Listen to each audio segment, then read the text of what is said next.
My father left everything to my brother. Not a cent for me. Not even a mention of my name in the will.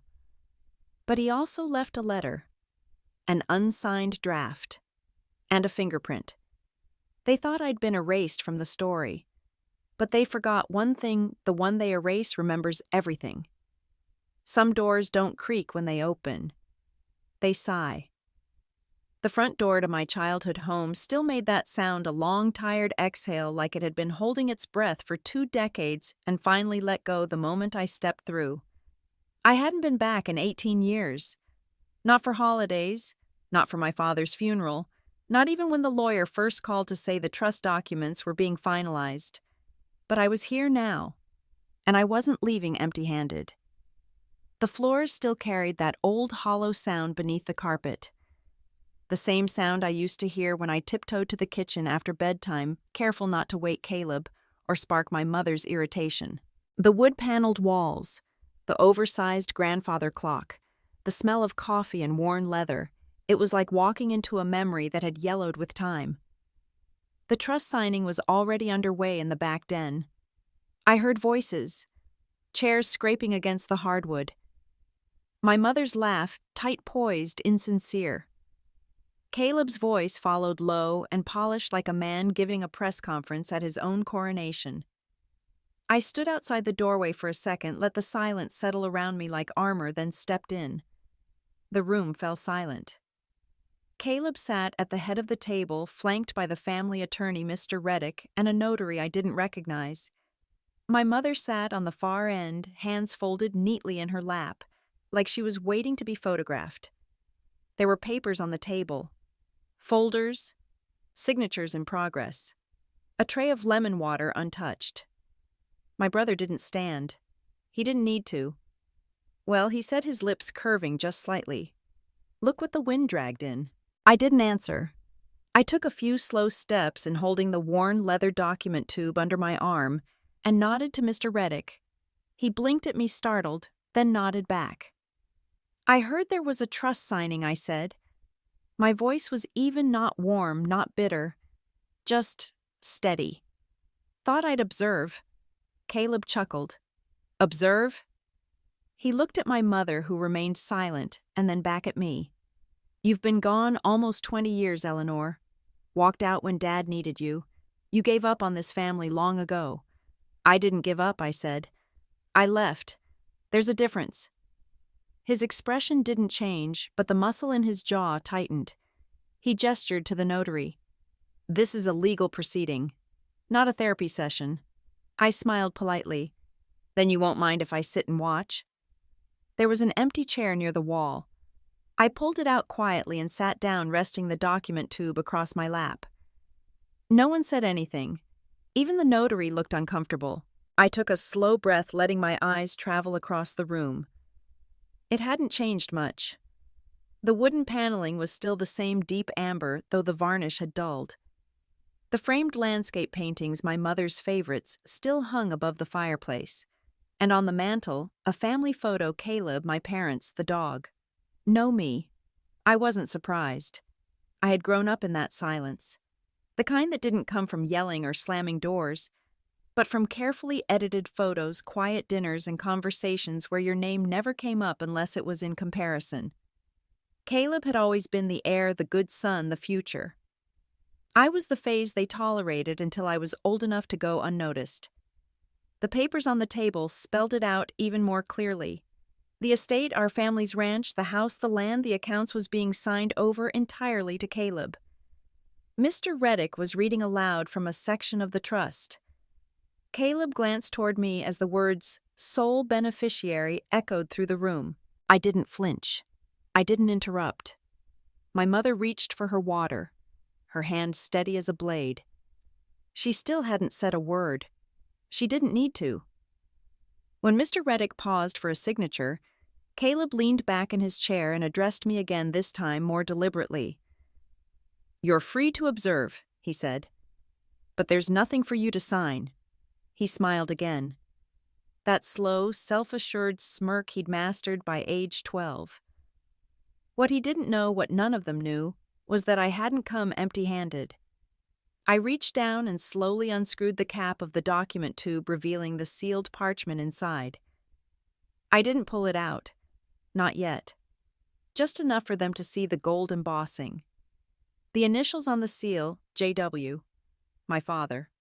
I glanced at Mr. Reddick. Is this the only version of the trust being presented today? He hesitated. To my knowledge, yes. I have a supplemental version, I said softly, dated earlier, with my name on it. Caleb shifted in his seat. My mother looked away. I didn't press. I didn't demand. I just let the weight of the moment settle into the wood of the old floorboards. This house had never been mine. But this name, this legacy, had always belonged to both of us.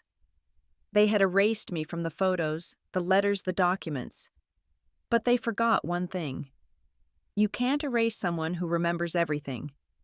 I remember the first time I saw my name missing. It was on the Christmas card list, winter of '93.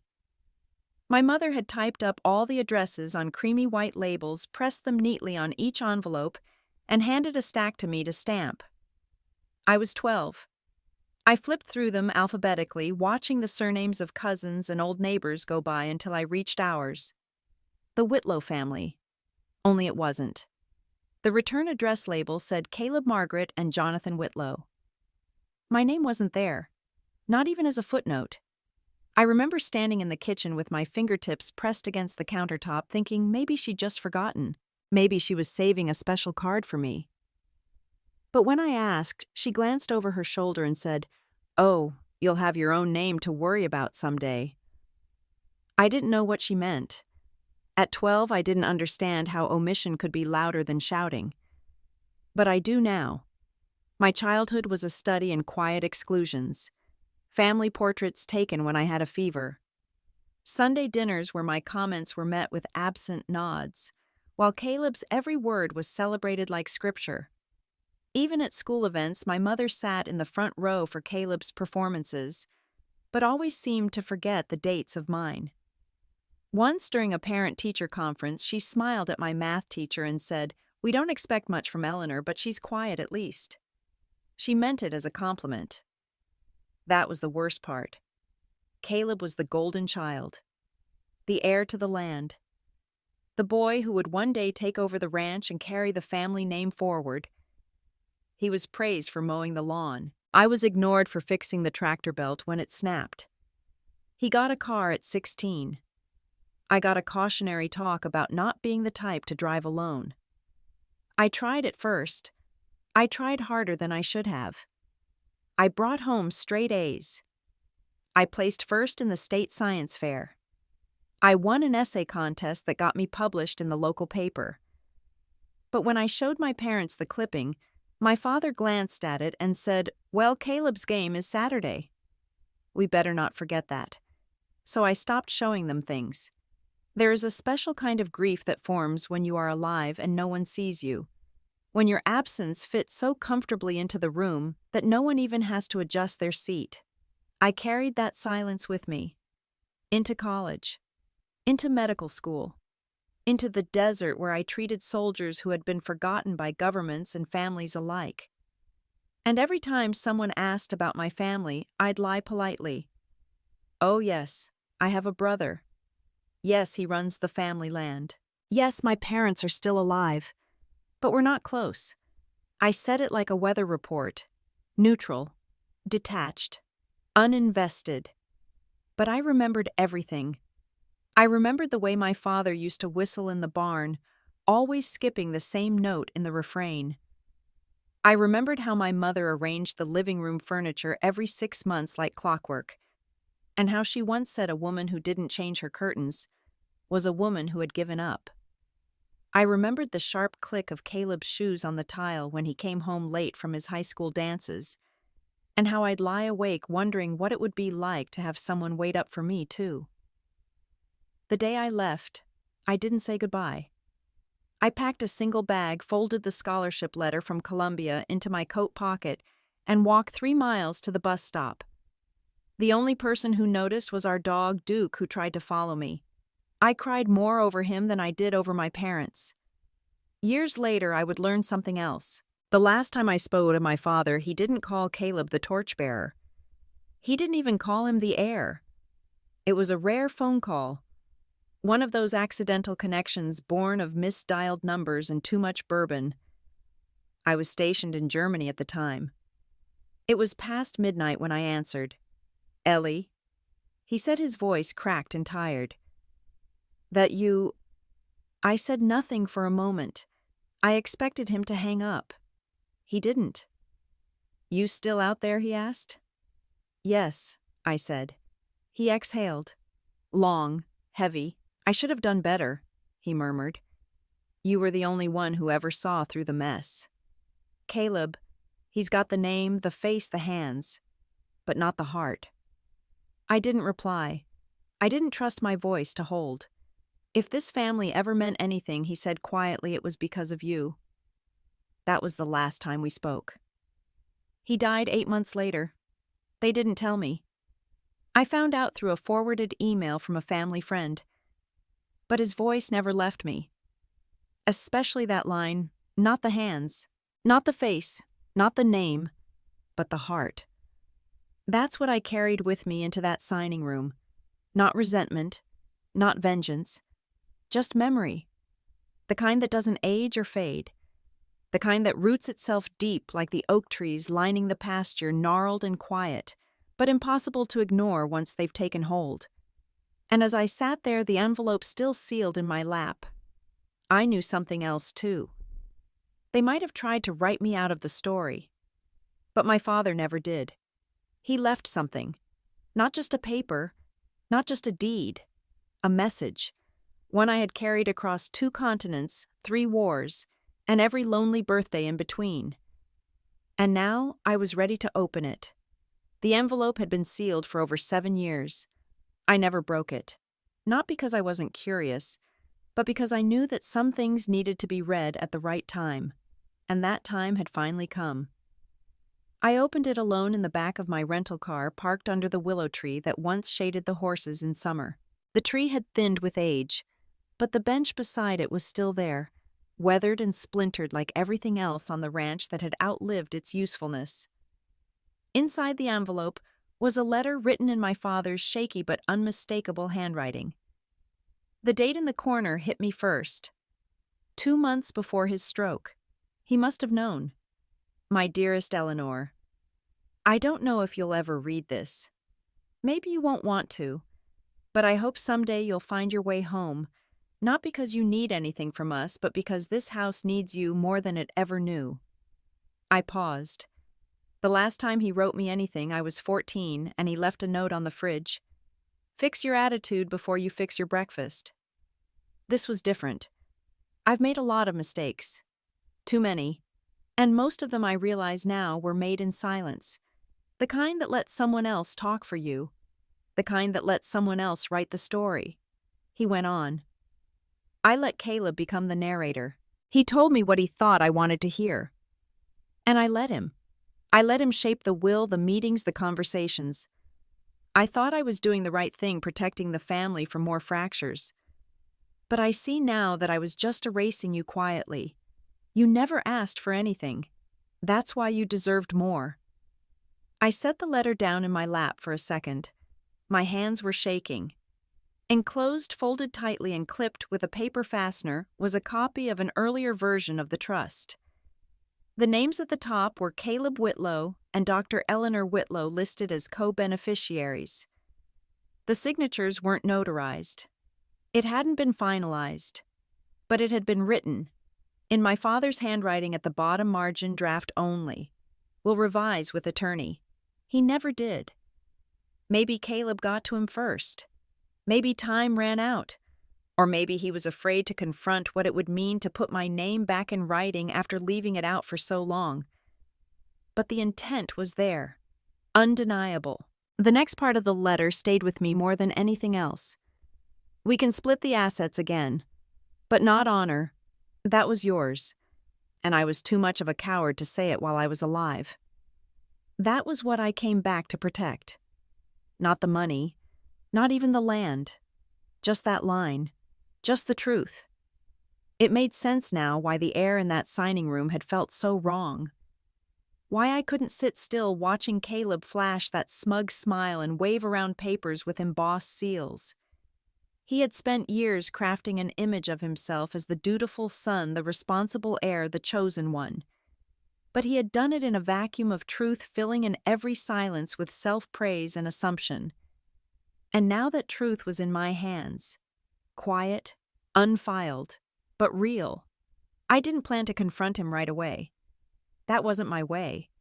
And honestly, I wasn't sure confrontation would do anything except prove his point that I was here to cause trouble. No. What I needed was verification. Something that showed this wasn't just my word against his. I needed someone who remembered that draft. Someone who had seen it. I thought of Helen Rutherford. She was my father's personal attorney for nearly 30 years. She knew where the bodies were buried, figuratively, of course. She handled everything from land deals to medical proxies. She even signed the papers when Caleb took over power of attorney during Dad's last year.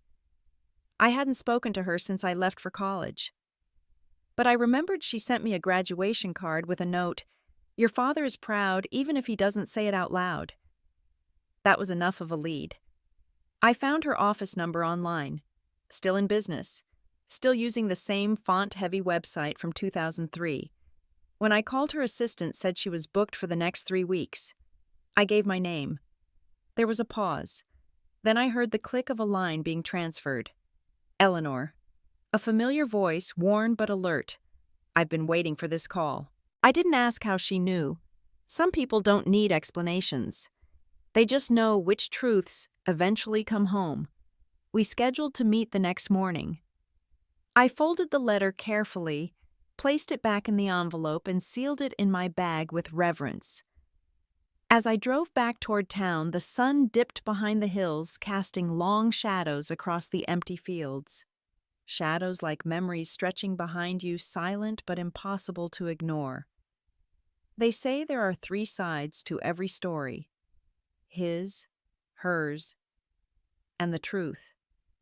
But sometimes the truth is just the part no one had the courage to write down until now. The next morning I sat in Helen Rutherford's office, surrounded by leather-bound ledgers and the faint smell of lemon oil. She hadn't changed much. The same short gray hair, the same thin gold necklace, the same way of leaning slightly forward when she was about to say something important. She poured me a cup of tea. No sugar. Just like when I was a child tagging along on Dad's paperwork errands. "I know why you're here," she said. "And I wish I had better news." I didn't speak. I'd learned silence can be an invitation. She reached into a drawer and pulled out a small binder. "Your father and I drafted 3 versions of his trust over the years. The second version, dated April 6th, listed you and Caleb as equal beneficiaries. It was never notarized. Just a draft. But it was signed. And he asked me to keep it just in case." I nodded slowly. "But after your father's stroke," she continued, "Caleb came in with a new legal team. Said he was streamlining the estate. Asked for everything to go through Morgan & Vail, the new firm. You handed over the documents. I was hesitant. But yes, eventually. Under pressure. I was told the old files were being digitized. What I didn't know," she paused, her voice tightening, "is that the April 6th version disappeared."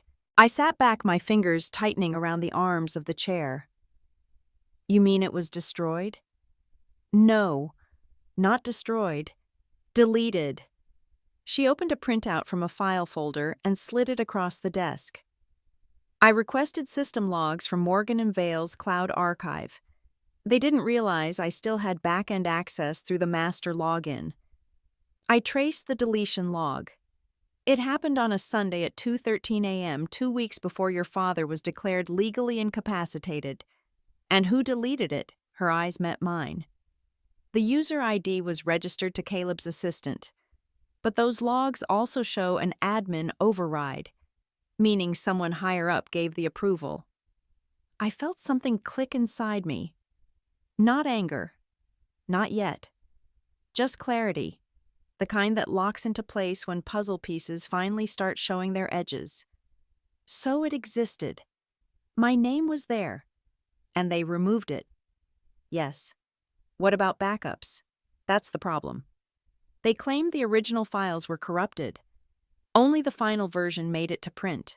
I stared at the paper in front of me, a simple audit trail with timestamps and usernames, thinking how quickly someone can be written out of history if no one is watching the pen. Did my father know? I asked. I don't think so, she said. By the time I questioned it, he was already in assisted care.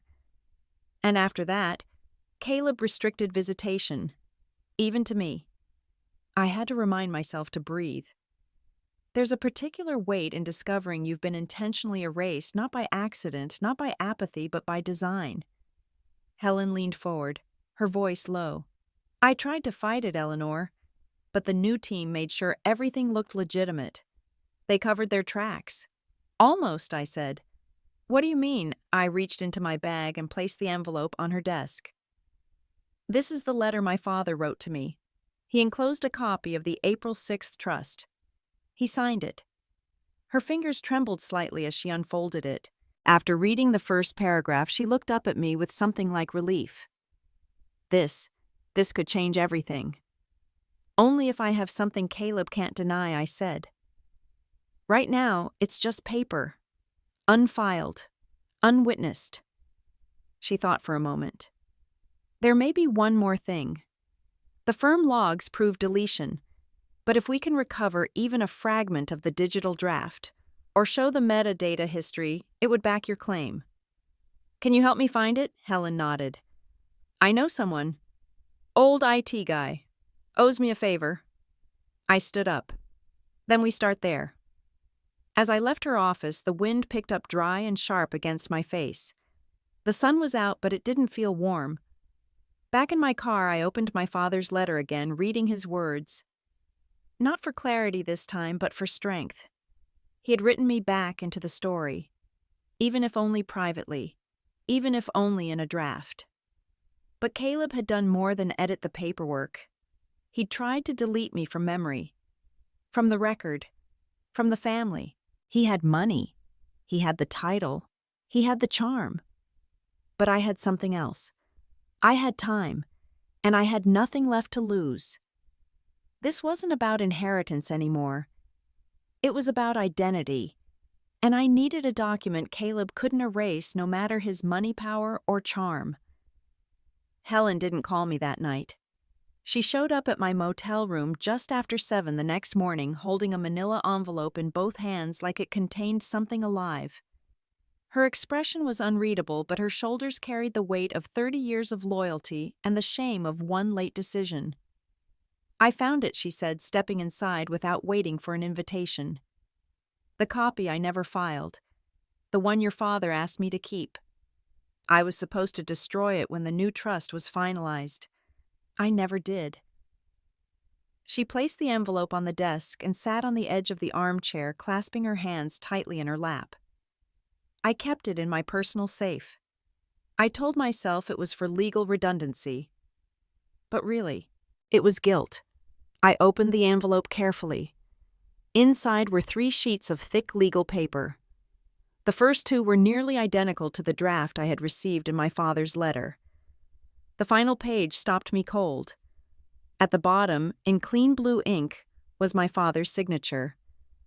Next to it, a small black thumbprint. I looked up at Helen. He insisted, she said. Said it would hold more weight if something happened to him before he could get to the notary. He knew Caleb would fight this. He knew his silence had already done damage. I stared at the fingerprint. The ridges and whorls of a man who had never said the words out loud, but who had tried quietly, desperately, to leave a mark behind. Not for the courts, for me. I'm not sure how much legal weight it holds, Helen admitted. But it's something. A record. A witness. And it hasn't been altered or deleted, because no one but me knew it existed. I folded the papers back gently. Why did you keep it? She sighed, a long exhale of something heavier than air. Because I saw you once. You were 9. Your father brought you to the office to sign some school forms. You were wearing a red dress hair and braids. He introduced you as my girl, the smart one. It was the only time I ever heard pride in his voice when he said your name. And then he turned back to Caleb and called him the successor.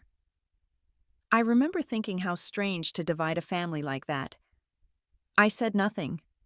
I didn't trust my voice. She leaned forward. He was a complicated man. He believed in order, in legacy, in male inheritance, even if he didn't admit it out loud. But I think in the end, he regretted what he left unsaid. We sat in silence for a long moment. Finally, she whispered, he feared his daughter would be forgotten forever. I looked at the envelope again. No court stamp, no lawyer's seal, just ink and fingerprints and intention. I don't need to win, I said softly. I just need to exist. Helen nodded. That's why I kept it. Not because I thought it would hold up in court, but because I didn't want to be part of erasing someone who never had a chance to write her name down. We talked logistics, about chain of custody notarization, whether to present the document or keep it in reserve. But the truth is, I already knew what I would do. There are moments in a woman's life when she realizes she doesn't want what she came for. She wants what was never offered: recognition, dignity, presence. That night I didn't sleep. I sat at the small desk in the corner of the motel room and read the document over and over until the words blurred. I imagined my father sitting at his desk, pressing his thumb into the page, not knowing if I would ever see it, not knowing if I would ever come home. But I had. And now there was a version of the truth that couldn't be undone. Not the public truth, not yet. But something quiet and indelible, like a letter sealed with the hope that someone might read it after you're gone. The next morning I placed the envelope in a secure box at the bank. When the clerk asked what was inside, I smiled faintly. Just something no one's allowed to forget. The morning of the final trust meeting, I woke up before the alarm. Not because of nerves.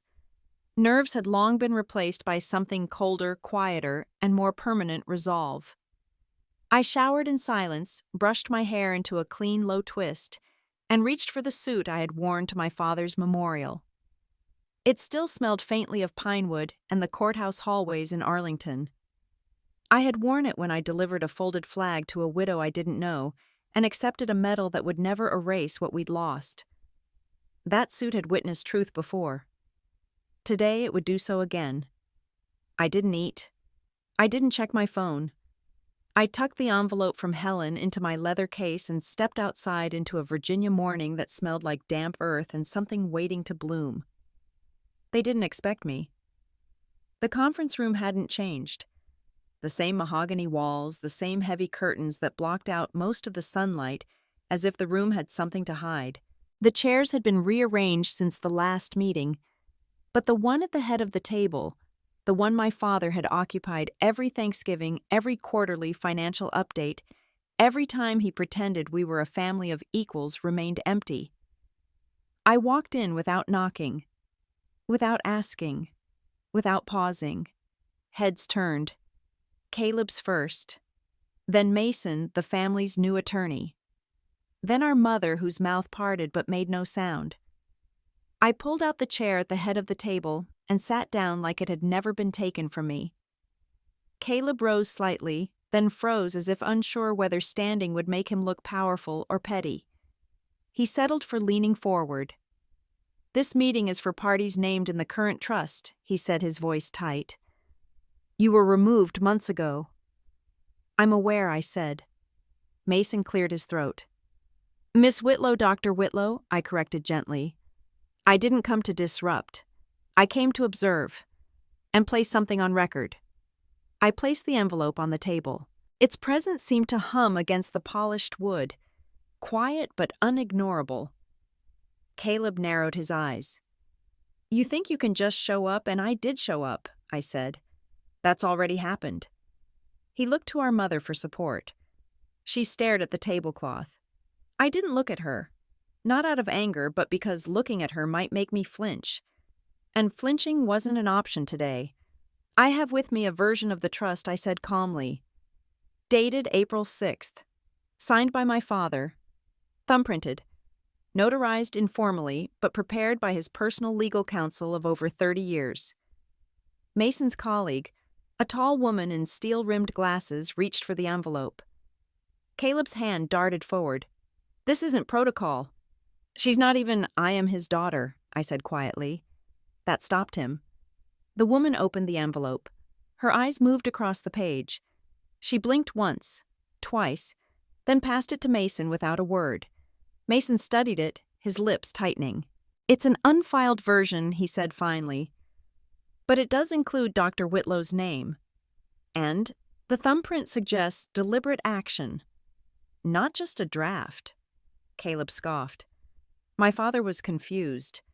He hadn't been well for months before that. Anyone could have forged. It's in his handwriting, the woman interrupted. The signature matches, and the language mirrors previous versions. This is not a forgery. I didn't speak. I let them argue around me. Sometimes silence is not surrender. It's strategy. Finally, Mason addressed the room.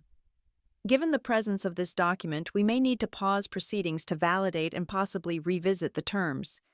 If this holds up, Dr. Whitlow may have a rightful claim. Caleb laughed a bitter, incredulous sound. She abandoned this family. You can't just disappear for 20 years and come back to collect. I didn't come to collect, I said, looking him directly in the eye. I came to correct. He stood fully now, towering behind the chair like a man whose only power came from height and projection. You don't get to rewrite history just because you're bitter. I'm not bitter, I replied. I'm documented. He flinched almost imperceptibly. And then, because the moment demanded it, I reached into my bag and pulled out a photograph. One my father had taken when I was 10. I was sitting on the porch steps in a sundress holding a wood-carved horse he had brought back from a business trip. On the back in his handwriting, to my Ellie. The best parts of me. I placed it beside the envelope. This was taken a week before Caleb was given the ranch. I never asked for it. I never argued. I left, because I thought peace was more valuable than land. I let that settle. But I was wrong. Peace isn't given. It's claimed. And sometimes it's claimed by sitting in a chair you weren't meant to sit in. I touched the armrest beside me, the one my father had worn smooth with time. This house, this family, this legacy, it wasn't built by one heir. It was built by presence, and I was always present. Even when you tried to erase me. I stood then, slowly, deliberately. The room was silent except for the quiet tick of the antique clock above the fireplace. Before leaving, I looked at Mason and his colleague. I won't stay for the rest, but I expect to be informed of next steps. You have my contact. Then I turned to Caleb. He didn't speak. His jaw was clenched, but I could see it in his eyes. Not fear, not guilt, recognition. For the first time, he saw me as someone who couldn't be moved. I picked up my bag and walked to the door. Just before stepping out, I turned back and said one last thing. It's from the one who truly owned this house, and the only one who never forgot his daughter. Then I closed the door behind me. But some doors don't stay shut. Not when the truth you left behind is still rearranging the air in the room. The message came less than an hour later. A request from Mason. The family has questions. If you have supporting material, now is the time. I didn't reply immediately. I sat in my car for 22 minutes, staring at the dashboard, listening to the low hum of the air conditioning and the beating silence that always followed a confrontation. It wasn't adrenaline. It was something deeper. Something like clarity. I had never yelled, never threatened, never claimed more than what was mine. But silence, when it comes from someone who has kept records, is the loudest thing in the room. Back at my apartment, I unlocked the second drawer of my filing cabinet. The thumb drive was tucked beneath a certificate from the Department of Defense and a faded photo of me and my father from the winter before he passed. He wasn't smiling in the photo. Neither was I. but we were both looking at the camera like we understood something no one else in the room did. The footage was taken by a discreet hospital security camera. Not the hallway view everyone had access to, but the feed I had requested through a friend, a fellow veteran turned administrator who owed me a favor and knew when not to ask questions. In it, my father sits upright in his bed, propped by pillows. His hands are thin but steady. A pen rests between his fingers. Helen sits beside him, reading line by line the contents of the trust draft. He nods, speaks, points to a section. Helen pauses, adjusts it. He signs. He does not look confused. He is not incoherent. His eyes are clear, focused, intentional.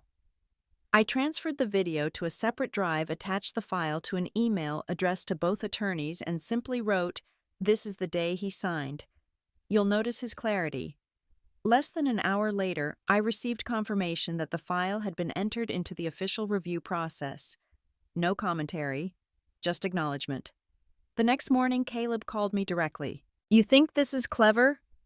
His voice was a controlled hiss, like a balloon squeezed beneath someone's foot and not yet popped. "I think it's factual," I replied. "You've always twisted things, disappeared when it mattered, and now you want to come back and pretend you were some kind of savior." I waited until he ran out of breath. "You didn't call when he was sick," he added. "You didn't show up when we buried him. And now you act like you were the one who cared." "I didn't need to perform care," I said. "I had it." He went quiet. Then, colder than before, "You were always the outsider, always watching, judging, but you never earned this family's trust. You were just there." I could have replied with 100 truths about how trust isn't earned by flattery but by presence, how watching is often how we survive, how I remembered the names of every caregiver our father had in his final year, even when Caleb couldn't be bothered to return their calls. But I didn't. Instead, I said the one thing I knew he couldn't tolerate. "I'm not here to win. I'm here to finish what he started." He hung up. Later that day, I received notice from the court an emergency session had been scheduled to review the new evidence. The trust signing would be suspended until the footage and accompanying statements could be reviewed for authenticity. I didn't attend the session in person. Instead, I submitted a written statement. It read, "I understand that silence may be perceived as distance, that absence is often mistaken for detachment. But there is a kind of silence that is not void. It is vault. It holds memory. It protects dignity. It records what others forget. My father and I were not close in the traditional sense, but we had something else: mutual recognition. I never needed him to name me publicly. He needed me to carry what others refused to see. The version of the trust that included me was not an afterthought. It was an attempt to restore balance in a family that had long mistaken volume for virtue. This footage is not just about legality. It's about lucidity and love in the quietest form. 2 days passed, then a third. Then I received a call, not from Mason, not from the court, but from my mother. Her voice was brittle like lace left in the sun too long. "You could have just asked us." I sat with that sentence for a while. "You mean I could have asked for permission to exist again?" "That's not what I meant. But it's what you said." She didn't respond. I could hear her breathing, the weight of 1,000 unsaid sentences pressing into the space between us. "Your father was difficult," she said at last. "He didn't always explain himself. We were all trying to do what we thought was right." "No," I said gently. "You were trying to preserve the version that made you most comfortable. That version didn't have room for someone like me." Another pause. Then, "Did you really think silence would protect you?" I almost laughed. But instead, I let the answer settle in my throat, soft and precise. "If you think silence means weakness, I said you should fear what I've held in that silence." She didn't call again. But silence, I had learned, rarely meant the end. It only meant the next chapter would begin in a lower register. The following week, I received a formal notice the trust signing had been paused. A judge had intervened, prompted by newly submitted material requiring formal review. The footage, the letter, my statement, all of it had stirred something no show of emotion ever could doubt in their story. A hearing had been scheduled. And suddenly I wasn't just a shadow in the back of the room. I was a witness, one they couldn't afford to ignore anymore. I arrived early. Not because I was eager, but because early is how survivors move. We study the room before the battle begins. The courthouse was cold in that way only institutional spaces know how to be. Clean, impersonal, designed to flatten power into rows of chairs and stamped paperwork. I wore black, not for drama, but for memory. Caleb sat near the front with our mother, his suit sharp, his jaw locked in that way he always held it when something didn't go according to his script. He didn't look at me, but I knew he felt me behind him. The air stiffened when I stepped inside. The judge entered quietly, a woman in her 60s with iron gray hair and reading glasses she wore like a weapon. Her name was Judge Harrison. She was known for disliking theatrics. That worked in my favor. We are here, she began to determine the legal standing of the current trust and whether all relevant documentation and intent were properly considered.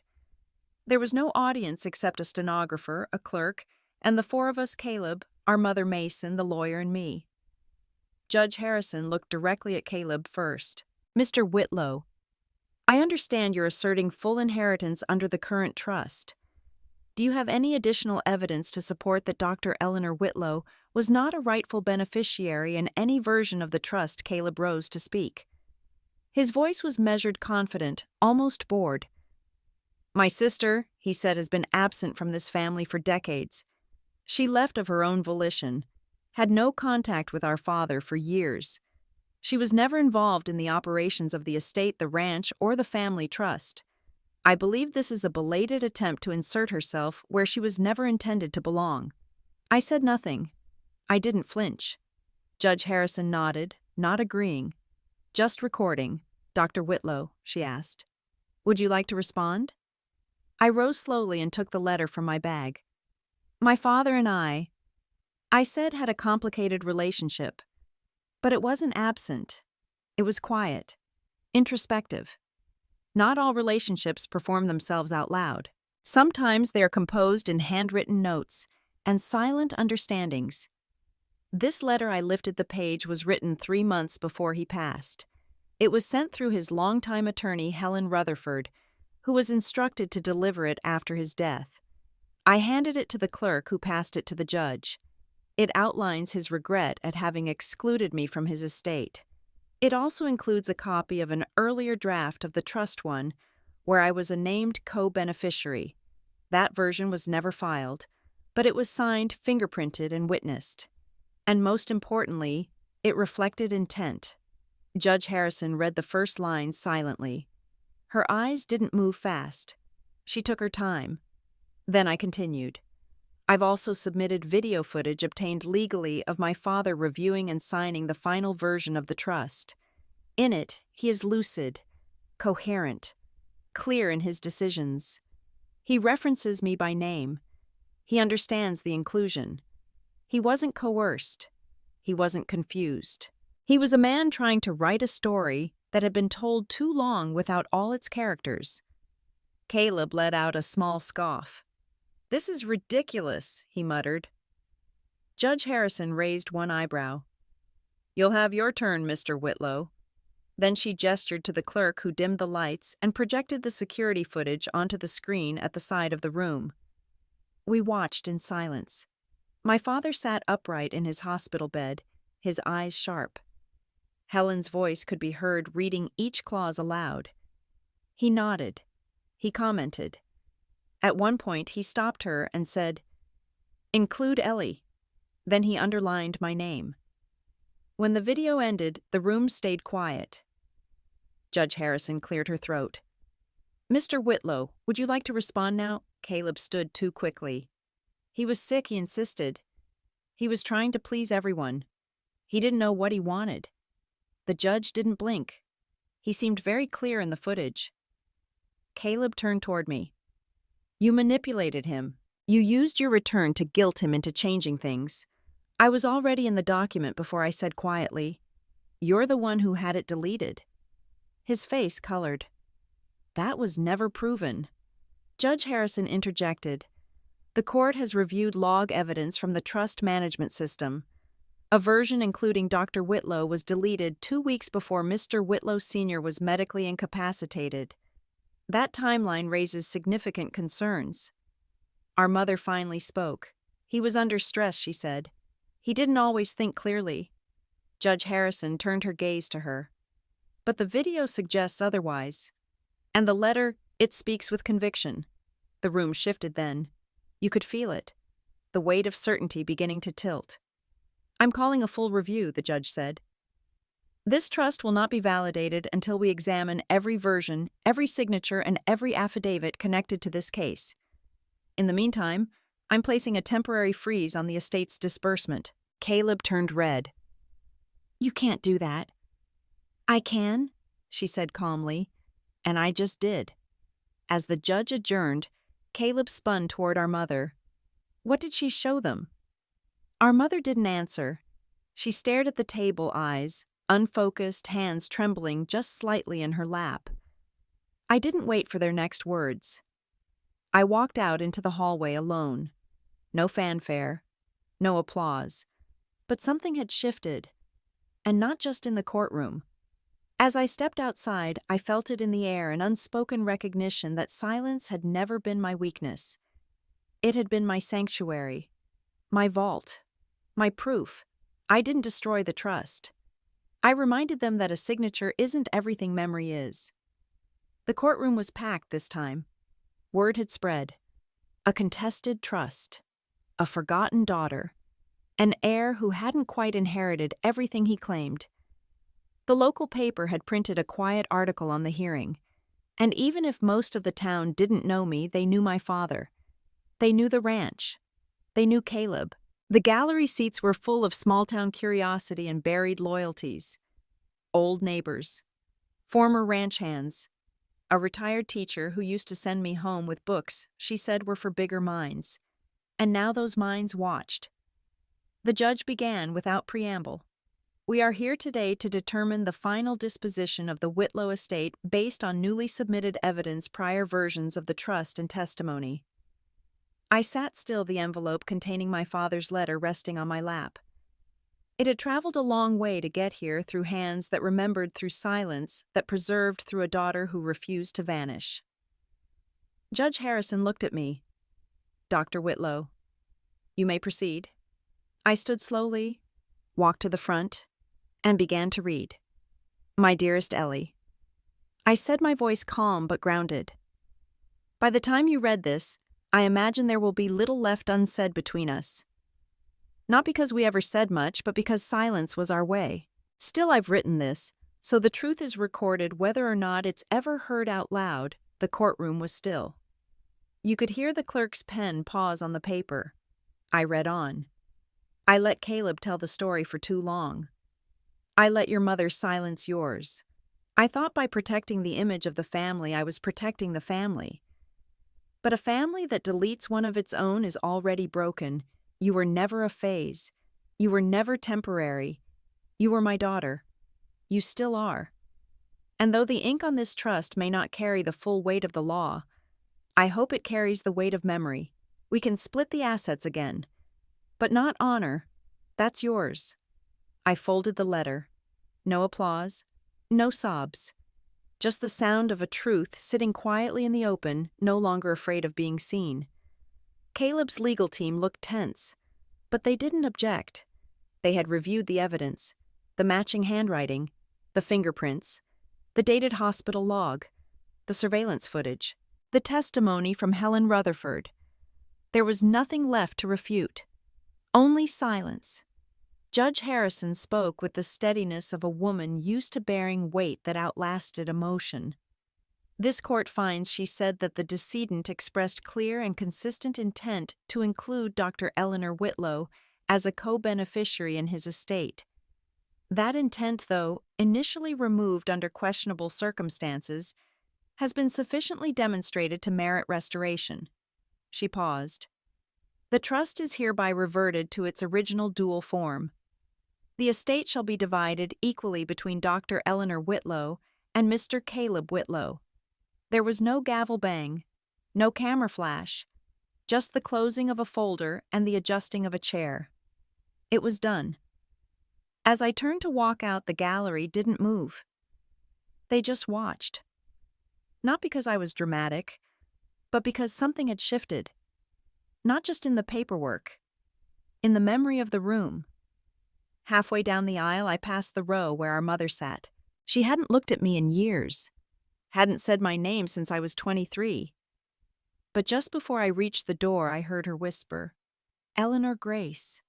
No correction, no frost, just my name. I didn't stop. I didn't turn. But I heard it. And sometimes that's enough. The next morning, I sat at the edge of the ranch and watched the light crawl over the pasture. Fog hovered just above the earth, like the breath of something ancient. The house looked smaller than I remembered, more fragile. I hadn't been inside since the court ruling. I had no intention to sleep in my father's bed or rehang the photographs that never included me. This land wasn't home. It was a battlefield, and I had already won the only war that mattered being seen. The lawyer called to confirm the deed had been officially transferred. My half was recorded, notarized, stamped with the state seal. It was real now. The ink of it heavier than blood and somehow colder too. I didn't move in. I never even stepped across the front porch. I drove out once alone, walked the perimeter of the land, and let the soles of my boots remember what it felt like to be grounded in soil that had long rejected me. Then I stood in the spot where my father used to chain up the gate before sunset and place the key in a plain envelope. On the outside, I wrote 2 words, my choice. I mailed it to Caleb. He never responded. But he never came back either. I sold my half quietly. The proceeds didn't go toward a house or a car or a new life filled with revengeful luxuries. I wasn't interested in that kind of retribution.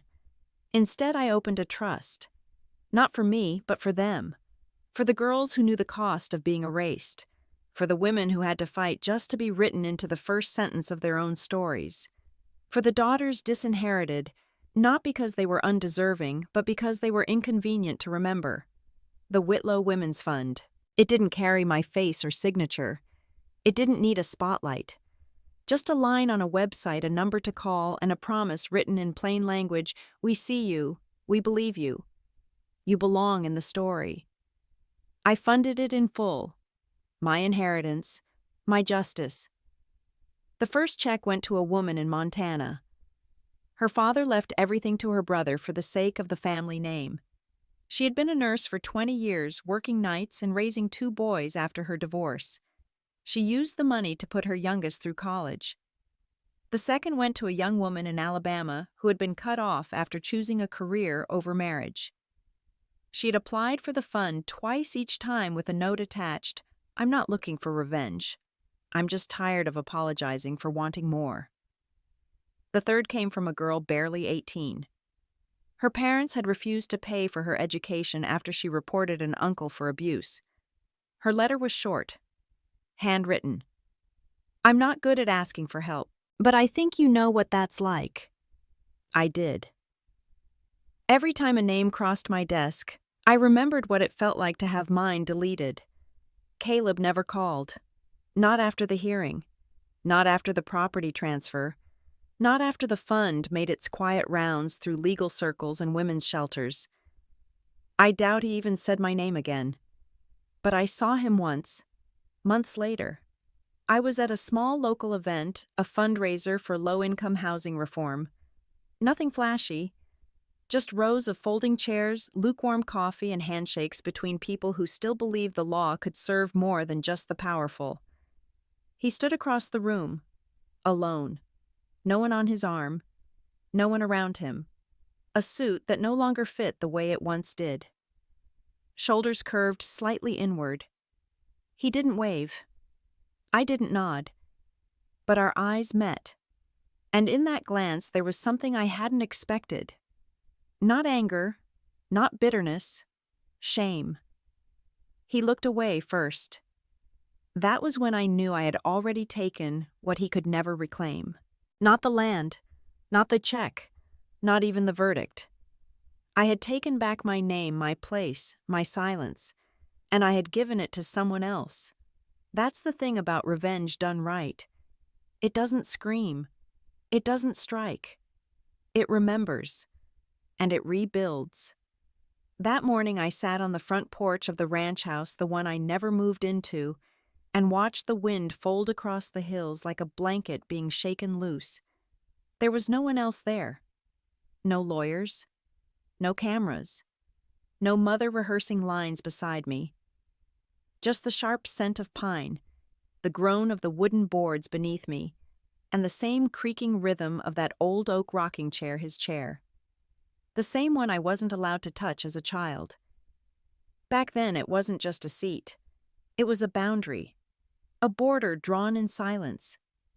He would sit there, mug in hand, newspaper folded with military precision, while I lingered near the steps hoping for a glance. Sometimes I brought my schoolwork out with me, pretended I liked the smell of varnish. All I ever wanted was a good job, or maybe even a smile. Instead, I got nods reserved for strangers and instructions relayed through Caleb. Now the chair was mine. Not because I fought for it, but because I stayed long enough to outlive the version of me they tried to erase. I traced the edge of the armrest with my thumb. The grooves were still there, worn into the grain by years of habit. I wondered how many mornings he sat just like this, sipping his tea, believing silence was the same as peace. It wasn't. Silence was how I survived. But peace had to be built. The porch creaked again. A gust of wind carried the scent of wet soil and sage. I closed my eyes. There had been no party, no official gathering to mark what I'd done. The court ruling had passed. The fund was growing. The house stood half in my name. But there was no cake, no music, no awkward toasts. Just this chair, this porch, and the ache of something finished. I didn't feel triumphant. I felt clean. Grief doesn't always arrive in floods. Sometimes it walks in slowly barefoot and sits beside you when you least expect it. I felt it then. The version of myself that never got to say goodbye. The girl who used to write her name in the margins of her school books just to see it printed somewhere. The woman who had returned not for vengeance, but for evidence that she had existed. There were no lights on inside the house. I hadn't opened a single window. I didn't need to. The land didn't reject me anymore. It didn't welcome me either. It just accepted me. And maybe that was enough. A car passed slowly on the road below. No one waved. No one turned in. I liked it that way. My phone buzzed once, then stilled. I didn't check it. I leaned forward and placed my hand on the railing right where the wood split slightly. A hairline fracture that had been there since I was 12. Caleb had leaned on it too hard and blamed me when it cracked. Dad made me sand it down as punishment. It took 3 hours and most of the skin off my palm. Now I placed my fingers over that spot like a benediction. The scar was still in the grain. And in me. But this time it wasn't a wound. It was a marker. Proof that I had touched this place. That I had left something behind. That they couldn't make the past true by simply agreeing on it together. The sky shifted.